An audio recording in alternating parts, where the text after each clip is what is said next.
함께 오늘 우리에게 주신 말씀 나누도록 하겠습니다. 오늘 우리에게 주신 말씀은 마가복음 10장 32절 말씀입니다. 오늘 우리 청년 공동체 가운데 주신 하나님의 말씀 마가복음 10장 32절 한 절의 말씀입니다. 한 절의 말씀 우리 다 같이 한 목소리로 읽도록 하겠습니다.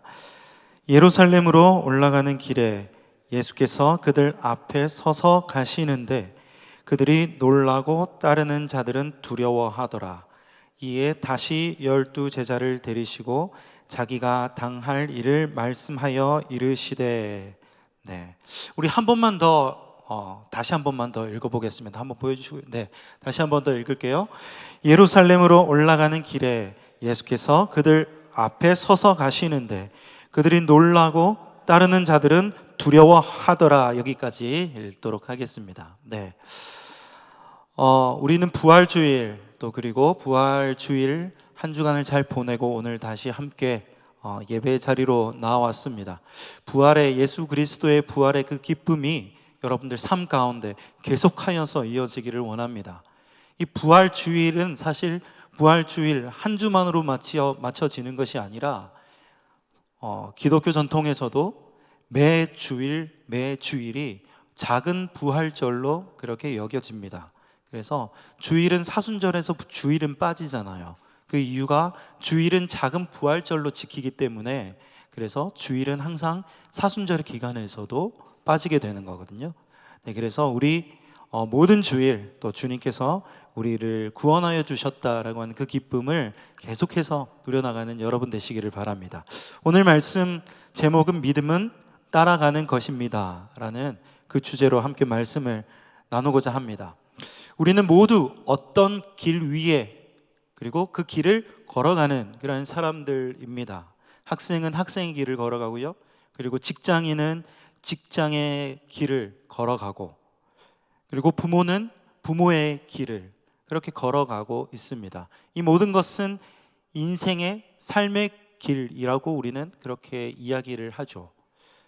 우리는 또 이런 길에서 가장 중요한 것을 생각을 해야 하는데, 그것은 누구를 따라가느냐, 우리의 길에서 누구를 따라가느냐, 또 어떠한 방향으로 나아가느냐, 이것이 굉장히 사실 중요합니다. 먼저 누구를 따라가느냐.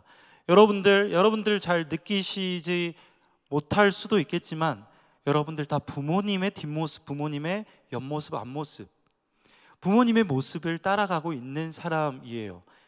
저도 예전에 그렇게 생각을 했던 적이 있어요. 나는 아버지처럼 되지 않아야지. 저희 아버지가 이 설교 영상을 보고 계실 것 같은데 어쨌든 저는 그렇게 생각을 했던 적이 있어요. 절대 아버지처럼은 내가 살지 않겠다. 그런데 다들 그러더라고요. 아버지처럼 그렇게 변해가는 것 같다. 많이 들었습니다. 여러분들도 엄마처럼 살지 않아야지, 엄마의 모습처럼 살지 않아야지 이렇게 생각을 하지만 어머니의 모습을 닮아가고 있는 여러분들, 아마 시간이 지나면 지날수록 그렇게 여러분들 자신을 발견할 수가 있을 것입니다. 또 하나 중요한 것, 우리가 어떤 길을 바라보면서 어떤 이정표를 보면서 우리가 살아가느냐, 이것은 굉장히 중요합니다. 오늘 본문 말씀은 굉장히 짧은 한 말씀이지만 이 말씀은 믿음의 삶 전체를 보여주고 있는 그 말씀이에요. 본문은 이렇게 시작을 합니다. 예수께서 그들보다 앞서 가시는데, 예수께서 그들보다 앞서 가시는데, 이 표현은 단순히 예수님이 걷는 속도가 빨랐다는 이야기가 아닙니다. 먼저 빨리 이렇게 그들보다 일부러 앞서서 가셨다라고 하는 그런 말이 아니라 예수님의 태도, 예수님의 결단, 그리고 사명, 이러한 것들을 온전히 감당하기 위해서 그렇게 힘써 가셨다, 그런 모습을 제자들이 보았다라고 하는 그런 말씀입니다. 물론 조금 더 앞서 가시긴 하셨죠. 그런데 그런 결연한 의지를 이렇게 제자들은 확인을 했기 때문에 말씀은 오늘 이렇게 이야기를 하고 있는 곳입니다. 그렇다면 예수님께서 먼저 가신 곳은 어디입니까? 예루살렘입니다.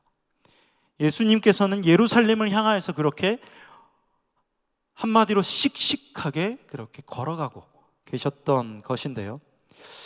예수님께 예루살렘은 앞에 사건을 여러분들 다 이미 아실 수도 있겠지만 예루살렘은 예수님에게 관광지가 아니에요. 환영받는 곳이 아니에요.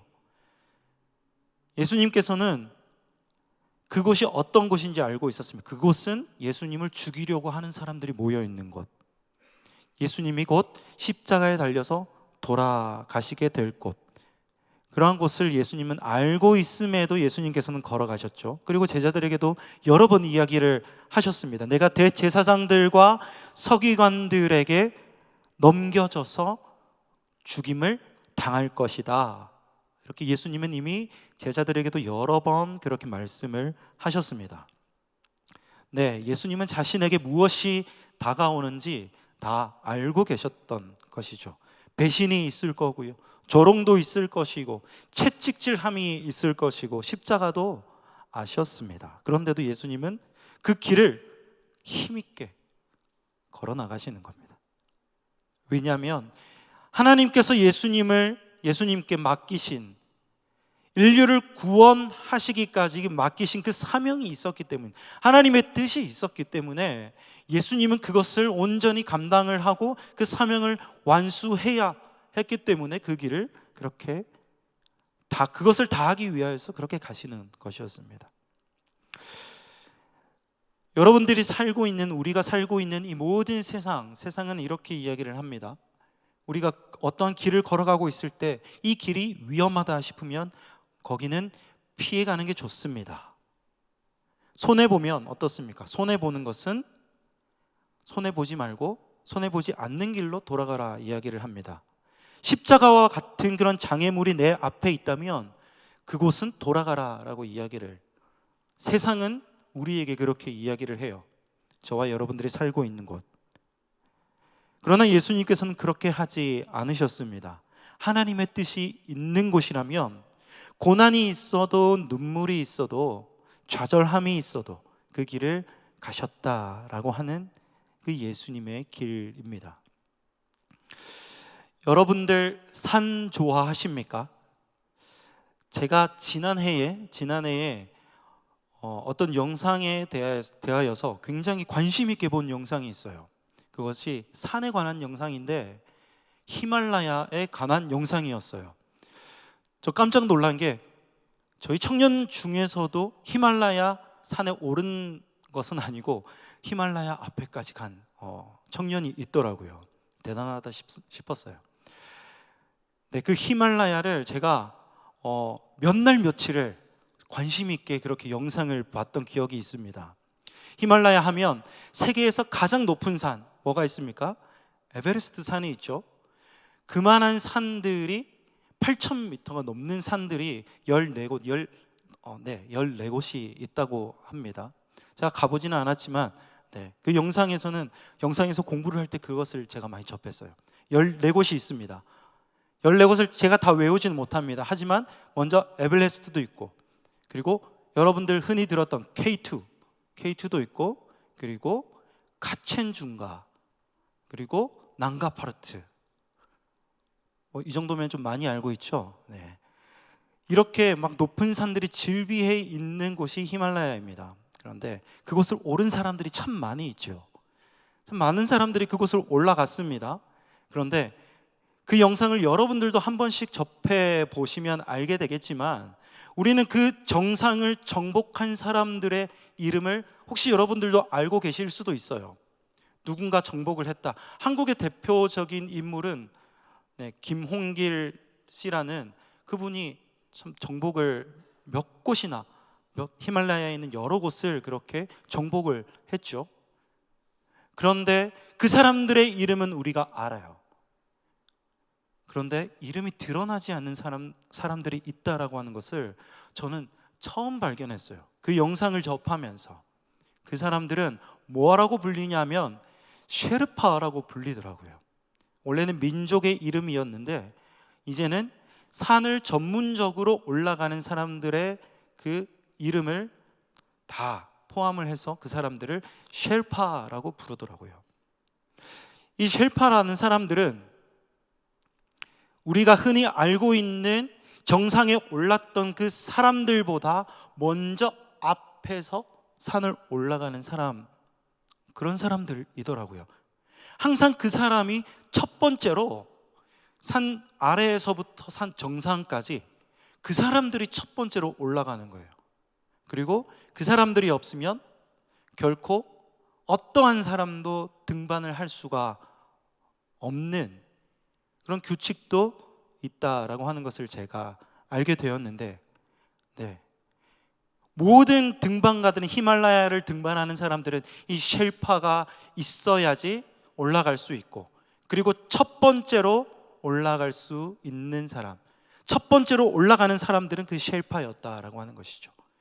그런데 그 마지막에서, 이것도 참 재미있는 사실이었는데, 마지막에 정상에 한 발을 놔두고 따라온 사람들이 그 정상을 밟게 한다라고 하는 거예요.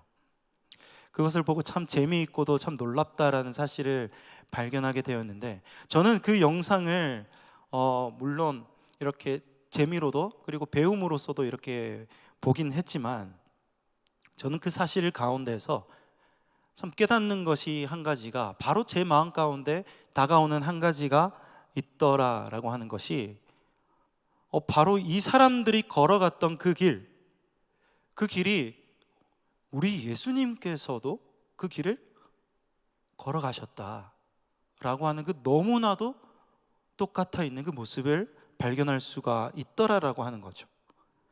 예수님께서는 광야의 길도 가셨습니다. 시험의 길도 가셨습니다.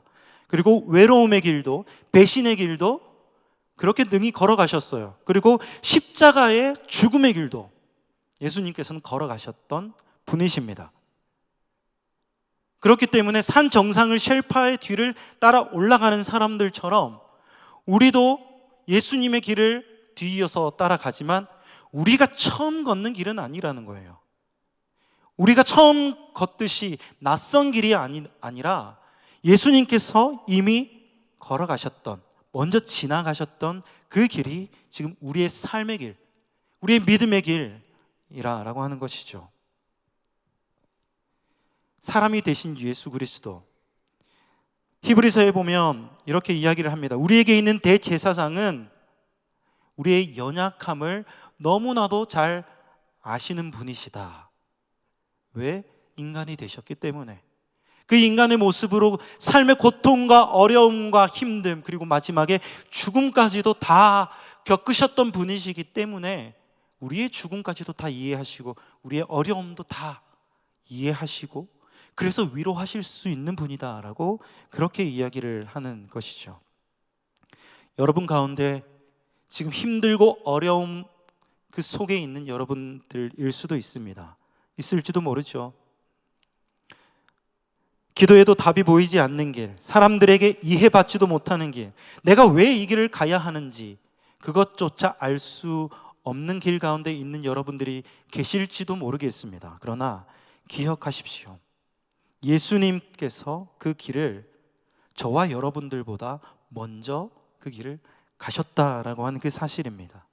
광야에서 시험을 받으셨고, 배고파 보셨고, 하나님께서 응답하시지 않는 그 절체절명의 그 겟세마네에서 그 기도, 그것을 경험하셨던 예수님이죠. 우리는 때로는 우리의 앞서가신 분들을 닮아가려고 하죠. 조언을 구하기도 합니다. 우리 부모님께 조언을 구하기도 해요. 그리고 내가 롤 모델로 따라가고 싶은 사람이 있다라고 하면 그 사람에게 내가 가야 할 방향, 이것은 어떻게 하면 좋을까요? 이것은 이 일이 생겼을 때 어떻게 해결하면 좋을까요? 라고 그렇게 묻는 경우가 종종 있지요.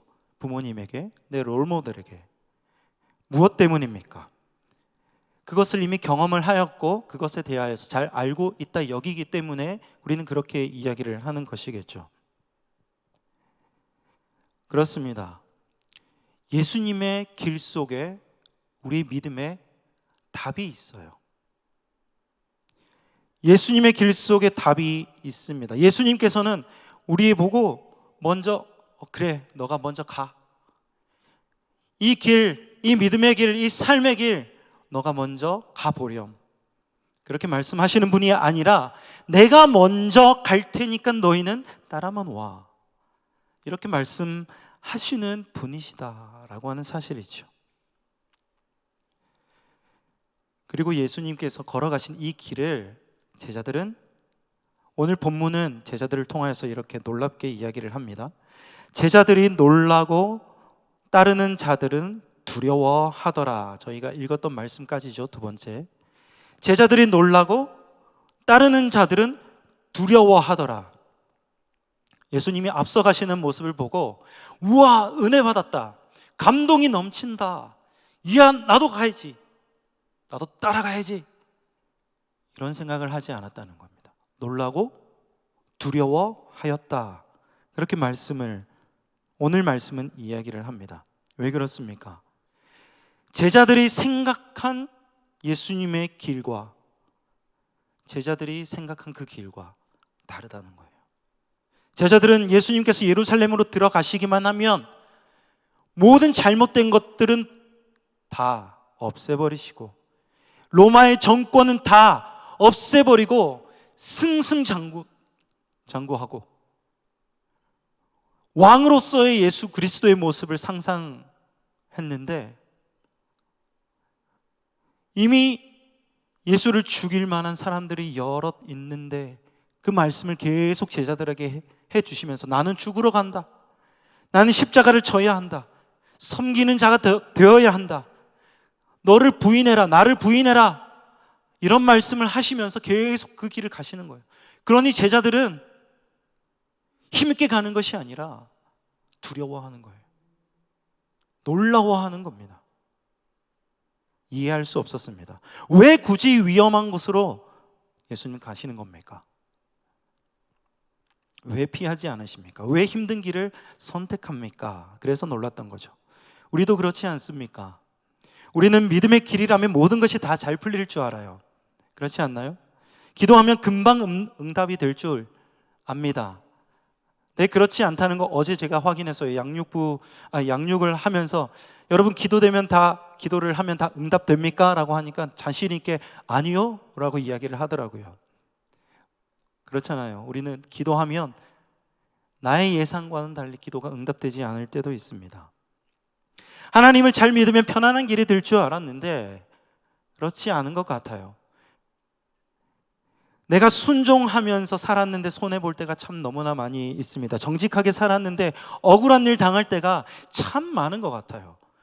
언제나 그런 일들은 나에게 찾아오는 것 같습니다. 교회에서도요, 열심으로 내가 봉사했는데 정말 내 마음을 다해서 최선으로 봉사를 다 했지만 나를 비난하는 사람이 있는 거예요. 나에게 어려움을 주는 사람이 여전히 교회 안에서도 많다라고 하는 거예요. 그때 우리는 이렇게 물을 수도 있죠. 하나님, 왜 그렇죠? 하나님이 선하시면 이런 일들은 최소한 잘 풀려야 되는 것 아닙니까? 내가 보기에 다른 사람들은 참 편해 보이는데 저만 왜 풀리지 않는 것 같은 거예요? 저만 이런가요? 이렇게 우리는 반문할 때도 있습니다. 제자들도 똑같았다라고 하는 것이죠. 그러나 여러분, 믿음의 길은요, 쉬운 길이 아닙니다. 쉬운 길이 아니라 기억할 것은 옳은 길입니다. 믿음은 쉬운 길이 아니라 옳은 길로 가는 거예요. 빠른 길이 아니라 빨리 지름길로 가는 것이 아니라 정확하게 안전한 길로 가는 겁니다. 믿음은 편한 길이 아니라 예수님께서 먼저 가신 그 길입니다. 예수님은 우리의 육신의 안전한 그 길을 허락하신 적이 없습니다. 나의 길을 따라오면 너가 돈을 잘 벌고 너가 평생 마음 평안하게 살아갈 것이야 라고 그렇게 말씀을 해주시지 않으셨다라고 하는 겁니다. 물론 그 삶 가운데 끝까지 함께 하실 것이다 라고 말씀은 해주셨지만, 예수님께서 우리에게 약속을 하신 것은 너의 영혼이 안전할 거야, 너의 영혼이 잘됨 같이, 요한 3서에 보면 이렇게 이야기를 합니다. 너의 영혼이 잘됨 같이 너가 건강하고 그리고 잘 되기를 간구하노라. 예수님께서 그렇게 말씀하시는 거예요. 너의 영혼은 나의 길을 따라오면서 너의 길은 이미 잘 될 거야. 잘 돼. 그것은 100% 내가 확신하는 거야. 너의 육신, 너의 삶, 나도 그렇게 잘 되기를 예수님께서도 간구하신다라고 하는 것이죠. 육신이 잘 되어야 합니까? 우리의 영혼이 잘 되어야 합니까? 우리의 영혼은 결국 살아 없어져 버릴 것입니다. 그렇다면 잘 되어야 하는 것은요, 우리의 생명, 우리의 영혼임을 여러분들 믿으시기를 바랍니다. 믿음은 모든 것을 이해한다고 다 이해가 되지 않는 부분이죠. 그렇지만 그럼에도 불구하고 모든 것이 이해되지 않지만 제자들처럼 그렇게 걸어가는 것입니다. 순례자, 여러분 알죠? 필그림, 그 길을 걸어가는 사람들, 스페인에 있는 그 산티아고의 순례길 800km 정도가 된다고 합니다. 500마일 정도가 되는 것 같은데, 그 길을 가는 사람들, 그 길을 가는 사람들은 앞에 뭐가 나올지 몰라요. 어떤 날씨가 나에게 들이닥칠지 모릅니다. 어떤 나의 신체적인 변화가 있을지 몰라요. 아플지, 건강하게 끝까지 걸어갈지 모르는 겁니다. 모든 것은 이해하지 못할 수가 있습니다. 앞이 보이지 않을 때도 있어요. 하지만 걸어가는 겁니다. 그렇다면 어떻게 우리는 그 예수 그리스도의 길을 따라갈 수가 있겠습니까? 뻔한 말씀을 드릴 것입니다. 그런데 그것이 정확한 길입니다. 여러분, 다른 길은 없습니다. 예수님께서 우리에게 하신 말씀, 그 말씀을 따라 걸어가는 거예요. 오늘 말씀, 창세기부터 요한계시록까지 있는 모든 말씀, 우리에게, 저와 여러분들에게 해주신 말씀, 그 말씀대로 우리가 따라가는 것입니다. 믿음은 예수님이 가시는 방향대로 내 발걸음을 그렇게 옮겨 나가는 거예요. 성경에서 말한 그 말씀에 한 말씀 한 말씀, 모든 것을 내가 다 이 세상 살아가는 동안 지킬 수 없다 할지라도 그렇게 한 발 한 발 내디디면서 따라가는 것입니다. 어린아이는 부모가 하는 것을 그대로 보고 모방을 하는 거예요. 어떤 사람들은, 저는 2살 때 미국으로 왔다고 하는 그 어떤 한 친구를 봤었는데, 그 친구가 부산 사투리를 하는 거예요. 한국에 2년밖에 살아보지 않은 그 아기 때, 그때 그 아이가 부모님을 따라서 알게 되는 거잖아요. 말씀을 모방하면서 내가 살아가는 것, 예수님이 걸어가신 길을 내가 따라가는 것, 그 안에서 그렇게 살아갈 때에 예수님께서 우리를 도우심, 우리를 붙드시려고, 또한 예수님께서도 우리에게 삶을 온전히 감당케 하시길 또한 힘을 더하여 주신다라고 하는 것입니다. 예수님을 믿는다라고 하는 것, 예수님을 믿는다라고 하는 것은 때로는 참 많은 것을 요구하기도 합니다. 왜냐하면 예수님의 생각을 따르는 것이거든요. 우리는 따라갈 수 없을 것만 같은 그 길을 따라가는 것이기 때문이거든요. 이웃을 사랑하라고 합니다. 그런데 나는 자신이 없잖아요. 그럼에도 따라가야 되는 겁니다. 섬기는 자가 되라고 합니다. 나는 내가 섬김을 받고 싶은데, 한번 내가 섬기는 자가 되어 보는 거예요. 7번씩 70번을, 그거 다 계산하면 470번을 용서를 하라는 거예요. 자신 있습니까, 여러분? 저는 사실 자신이 없거든요. 470번, 이것은 숫자에 불과하지만 그만큼 많이 용서를 하라는 거예요. 그만큼의 많은 용서, 내가 살아가면서 다 할 수 있을까? 내가 오늘 싸운 사람도 내가 용서를 하지 못할 것 같은데, 그런데 그 길을 한 번이라도 내가 순종하면서 나아가 한 발짝 디뎌보는 것, 그것이 예수님의 길을 따라가는 것입니다. 나의 편안함보다 하나님이 나에게 맡겨주신 그 사명과 뜻을 발견해 나가는 것이에요. 지난주에 부활주일 말씀을 여러분에게 전해드렸습니다. 지금까지는 나만 생각하며 살았는데 예수님께서 부활하신 걸 보니 예수님께서 하신 말이 이해가 되는 거예요. 지금 내가 살아가는 이 세상이 끝이 아니구나.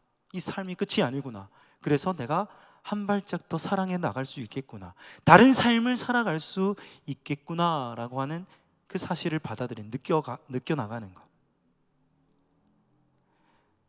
우리는 종종 예수님을 따라가려 하기보다 예수님이 나를 따라오게끔 하는 그 삶을 살아갈 때가 참 많이 있는 것 같기도 합니다.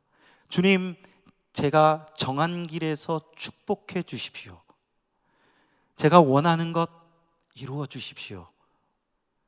물론 우리가 기도하는 가운데 하나님의 뜻 가운데 이루어질 것을 저는 믿습니다. 그 신앙을 가지고 살아가고 있어요. 그런데 미리 정해놓고 하나님을, 예수 그리스도를 나의 뜻 가운데로 맞추어 나가는 우리들의 모습은 아닌지, 내가 편한 길로만 갈 수 있게 하나님 도와주세요. 이렇게 되면, 이 길로 가면 너무 좋을 것 같습니다. 하나님, 그러니 이거 도와주세요. 우리는 예수님을 인도자로 모시기보다 내가 운전대를 잡고 예수님을 조수석에 앉혀놓는 그러한 삶을 우리는 살아가는 것이 아닌지. 그런데 믿음은요, 우리의 운전대를 주님 앞에 드리는 거예요. 내가 하나님을 나의 삶 속으로 끌어내리는 것이 아니라 내가 그분께 운전대를 맡기며 내가 그분의 삶에 맞춰 나가는 것이 그것입니다. 믿음은 많이 아는 것이 아닙니다. 두려움이 전혀 없는 삶도 아닙니다. 오늘 본문에서 제자들은 놀랐고 사람들은 두려워했다고 하지요. 그런데도 그들은 예수님의 뒤를 따라갔잖아요. 제자들은 어떻게 따라갔습니까? 죽기까지 나중에는 따라갔습니다. 믿음은 두려움이 없어야 하는 것이 아닙니다. 두려워도 예수님을 놓지 않는 거예요. 아이가 부모를 붙잡듯이, 부모의 바지가랑이나 부모의 소매를 붙잡듯이 예수님을 그렇게 두려울 때 붙잡고 가는 겁니다.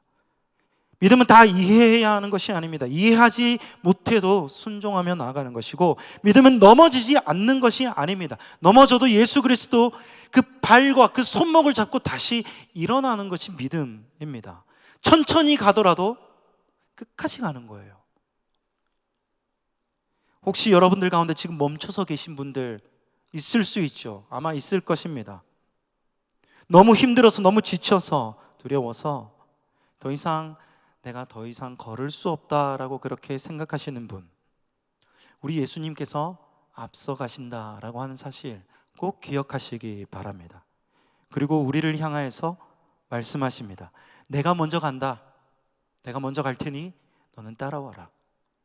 따라오기만 하면 된다. 힘들 때는 나를 붙잡아라. 말씀을 정리하겠습니다. 주님은 우리를 가장 쉬운 길로 부르지 않으셨어요. 그러나 가장 옳은 길로 부르셨다라고 하는 사실입니다. 가장 편한 길로 부르지 않으셨어요. 그러나 가장 안전한 길, 여러분들이 이 세상에서 여러분들의 사명을 다 마치고 나서라도 하나님 나라에서 하나님과 참으로 아름다운 그 나라에 같이 있게 될 그 생명, 그 나라까지도 보장해 주시는, 그것을 안전하다, 그 삶이 안전하다 이야기를 하십니다. 예수님께서 걸어가신 길이 생명의 길이기 때문이죠. 세상은 말합니다. 네 마음대로 살아라. 그러나 예수님은 말씀하십니다. 나를 따라와라. 편한 길이 가장 좋은 길이다라고 우리에게 세상이 이야기를 할 때 예수님은 좁은 길이 생명을 인도한다라고 말씀을 하십니다. 세상의 통계와 세상의 지식을 믿어라라고 그렇게 우리는 세상에서 많이 들었지만, 예수님께서는 나를 믿고 따라와라. 말씀을 믿고 너가 한 발을 더 내딛으면 어떻겠느냐. 여러분, 누구를 따라가고 있습니까? 저는 사실 세상이라는 말은 그렇게 옳지 않다고 개인적으로는 그렇게 여깁니다. 왜냐하면 저도요, 여러분도 세상에서 살아가고 있는 세상의 일원이기 때문입니다. 그래서 저는 구분을 하지 않는 것을 그렇게 여기고 있지만, 그럼에도 불구하고 구분을 한다면 세상이 여러분들에게 가져다 주는 그런 지식과 그런 통계와 그런 여러 가지 조언들을, 그런 것을 따라가기보다 오직 우리의 첫 번째 따라가야 될 것은 예수 그리스도임을 여러분들 믿으시고 또 그 길로 따라 나가는 여러분들 되시기를 주님의 이름으로 축원합니다. 믿음은 따라가는 것입니다. 우리가 부모님을 따라왔든 나의 모델을 따라갔든 우리는 예수 그리스도의 길을 따라가는, 말씀의 길을 한 발짝 한 발짝 그렇게 따라가보는 그런 여러분들 되시기를, 그래서 믿음이 온전히 성장해 나가는, 하나님 나라에 가까이 나아가는 그런 여러분